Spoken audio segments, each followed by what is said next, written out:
ईमानदारी का फल एक छोटे से गांव में रमेश नाम का एक किसान रहता था। रमेश गरीब था लेकिन बहुत ईमानदार और मेहनती था। उसके पास एक छोटा सा खेत था जहां वह दिन रात मेहनत करता और अपनी जरूरतें पूरी करता। एक दिन रमेश अपने खेत में हल चला रहा था, तभी उसे जमीन में से एक पुराना घड़ा मिला। जब उसने घड़े को खोला तो उसमें सोने के सिक्के भरे हुए थे।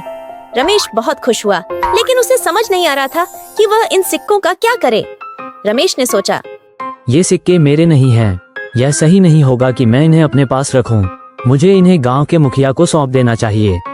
रमेश ईमानदारी से वह घड़ा लेकर मुखिया के पास गया और उसे सारी बात बता दी। मुखिया उसकी ईमानदारी देखकर बहुत खुश हुआ। उसने कहा, रमेश, तुम्हारी ईमानदारी के कारण मैं बहुत प्रभावित हूँ। ये घड़ा और इसके सिक्के अब तुम्हारे हैं। इन्हें तुमने खोजा है, इसलिए इन पर तुम्हारा ही हक है। रमेश ने मुस्कुराते हुए कहा, मुखिया जी, मैं इन सिक्कों का इस्तेमाल अपने खेत और गांव की भलाई के लिए करूंगा। इस तरह रमेश ने अपनी ईमानदारी और मेहनत से न केवल खुद की बल्कि पूरे गांव की जिंदगी बदल दी। कहानी की शिक्षा, ईमानदारी सबसे बड़ा गुण है। जब हम ईमानदारी से काम करते हैं तो हमें उसका फल अवश्य मिलता है।